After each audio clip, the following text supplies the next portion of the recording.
Paris, एक शहर जिसे दुनिया सिटी ऑफ लव कहती है, जहां हर गली में इतिहास बसता है, हर इमारत किसी कहानी को छुपाए बैठी है। लेकिन आज जिस कहानी की बात हम करेंगे वो प्यार की नहीं, पेरिस की सबसे बड़ी चोरी की कहानी है। साल था 2025, अक्टूबर का महीना। शहर के आसमान पर हल्की धूप थी। लूव्र म्यूजियम के सामने सैकड़ों टूरिस्ट लाइन में खड़े थे, क्योंकि यहाँ है वो खजाना जिसे देखने लोग पूरी दुनिया से आते हैं। मोनालिसा, वीनस डी माइलो और साथ ही वो चमकदार ज्वेल्स जो कभी फ्रांस के राजा और महारानियों के पास थे। लूव्र म्यूजियम दुनिया का सबसे सुरक्षित म्यूजियम माना जाता है। यहाँ हर दीवार पर कैमरे हैं, हर गैलरी में सेंसर लगे हैं, लेकिन फिर भी 19 अक्टूबर 2025 की सुबह कुछ ऐसा हुआ जिसने पूरे फ्रांस को हिलाकर रख दिया। सुबह करीब 9 बजे लूव्र के ठीक बाहर एक सफेद ट्रक रुकता है। लोगों को लगता है ये शायद सफाई या मेंटेनेंस की गाड़ी होगी। ट्रक के ऊपर लगा है एक लंबा हाइड्रोलिक लैडर जो ऊंचाई तक उठ सकता है। 3 आदमी ट्रक से उतरते हैं, काले कपड़े, मास्क और ग्लव्स पहने हुए। उनकी चाल धीमी पर आत्मविश्वास से भरी है। ट्रक को वे ठीक उसी जगह पार्क करते हैं जहां से अपोलो गैलरी की खिड़की दिखती है। अपोलो गैलरी वो जगह जहां रखे हैं नेपोलियन द फर्स्ट और एम्प्रेस यूजेनी के असली गहने, हीरे, पन्ने और सोने की जड़ाई, ऐसे गहने जिनकी कीमत यूरो में नहीं, इतिहास में गिनी जाती है। लैडर ऊपर उठता है। तीनों चोर धीरे धीरे खिड़की तक पहुंचते हैं। म्यूजियम के अंदर गाइड अपनी टूर दे रहे हैं, लोग फोटो खींच रहे हैं। कोई नहीं जानता कि बाहर दीवार के दूसरी ओर क्या हो रहा है। चोर एक बड़ी कटिंग मशीन निकालते हैं। कांच पर आवाज बहुत कम आती है क्योंकि यह खास साइलेंट डायमंड कटर है। कुछ ही सेकंड में शीशा ढीला पड़ जाता है। एक चोर अंदर घुसता है और अपनी घड़ी देखता है। टाइमर चालू करता है, 7 मिनट। अंदर कदम रखते ही उन्हें पता है कि कहां जाना है। कोई इधर उधर नहीं भागता, कोई झिझकता नहीं। सीधे उस ग्लास केस तक पहुंचते हैं जहां रखे हैं क्राउन जूल्स, वो नेकलेस जो नेपोलियन ने 1800 के दशक में उपहार में दिया था, और वो डायडेम जो एम्प्रेस यूजेनी ने अपने राज्याभिषेक में पहना था।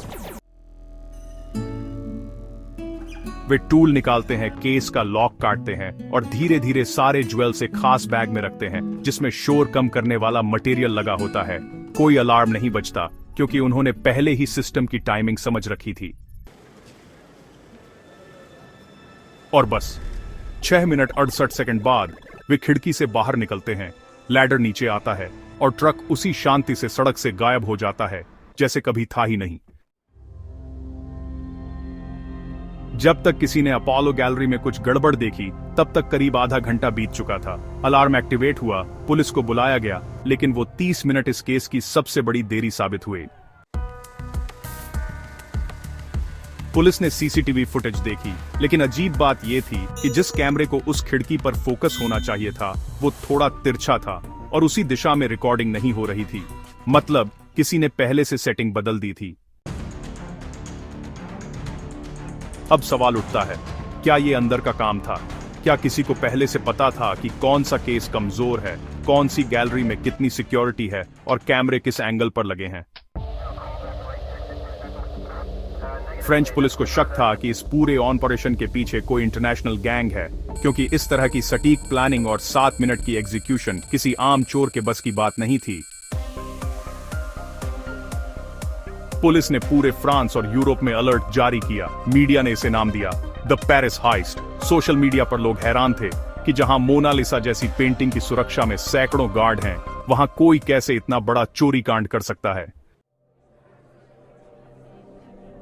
कई लोग ये भी कहने लगे कि शायद ज्वेल्स को पहले ही नकली से बदल दिया गया था और ये सब किसी अंदरूनी साजिश का हिस्सा है।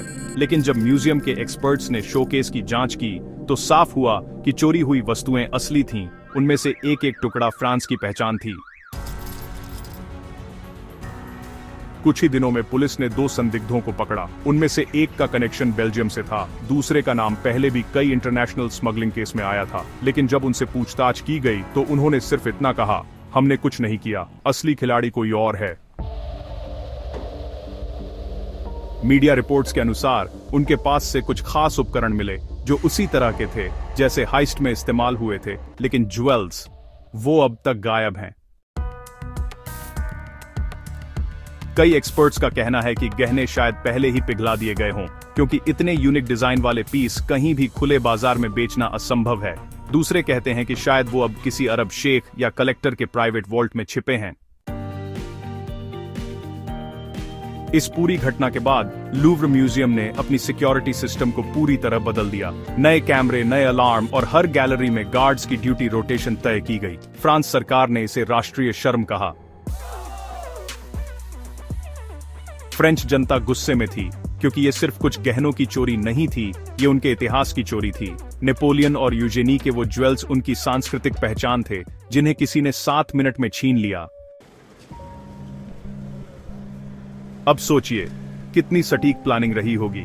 कैमरों की निगरानी, ट्रक का इंतजाम, सही समय का चयन, यहां तक कि वो खिड़की चुनना जो थोड़ा कम सिक्योर थी। ये सब तभी मुमकिन है जब किसी को अंदर से सारी जानकारी दी गई हो। कई रिपोर्ट्स में कहा गया कि किसी मेंटेनेंस वर्कर या सिक्योरिटी कर्मचारी ने चोरों को अंदरूनी मदद दी। हालांकि इसका सबूत कभी नहीं मिला। और अब 2025 के अक्टूबर से लेकर आज तक वो ज्वेल्स वापस नहीं आए। कई बार पुलिस ने यूरोप के काले बाजारों में छापे मारे, लेकिन कुछ हाथ नहीं लगा। कहा जाता है कि अगर कोई चीज चोरी के बाद पहले 3 हफ्तों में न मिले तो उसके मिलने की संभावना लगभग खत्म हो जाती है, यानी वो अब शायद हमेशा के लिए खो गए हैं। पर इस कहानी की सबसे दिलचस्प बात यह है, उन चोरों की पहचान अब तक पूरी तरह से नहीं हुई। 2 लोग पकड़े गए, पर असली मास्टरमाइंड कौन था, ये कोई नहीं जानता। कुछ कहते हैं कि वो एक महिला थी जो म्यूजियम में बतौर विजिटर हफ्तों घूमती रही, हर कैमरे, हर गार्ड की शिफ्ट नोट करती रही। दूसरे कहते हैं कि ये किसी अरबपति के लिए खास मिशन था, जो फ्रांस की विरासत को अपने पास रखना चाहता था। सच जो भी हो, इस हाइस्ट ने साबित कर दिया कि दुनिया का सबसे सुरक्षित म्यूजियम भी अगर कोई चाहे तो लूटा जा सकता है। आज जब कोई पेरिस घूमने जाता है और अपोलो गैलरी के सामने खड़ा होता है, तो उसे सिर्फ खाली कांच का केस दिखाई देता है। जहां कभी वो हीरे और पन्ने चमकते थे, वहां अब सिर्फ एक बोर्ड लगा है, अंडर इन्वेस्टिगेशन।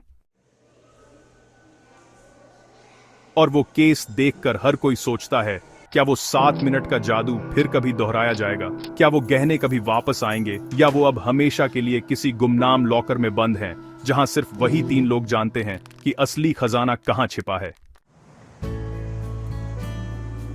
पेरिस की ये कहानी हमें याद दिलाती है कि कभी कभी दुनिया के सबसे खूबसूरत शहरों के पीछे सबसे खतरनाक रहस्य छिपे होते हैं। और सच कहें तो चोरों ने सिर्फ गहने नहीं चुराए, उन्होंने फ्रांस का गौरव चुरा लिया। अगर आपको ये कहानी पसंद आई हो तो वीडियो को लाइक करें, चैनल को सब्सक्राइब करें और कमेंट में बताइए, क्या आप मानते हैं कि ये चोरी अंदर से प्लान की गई थी?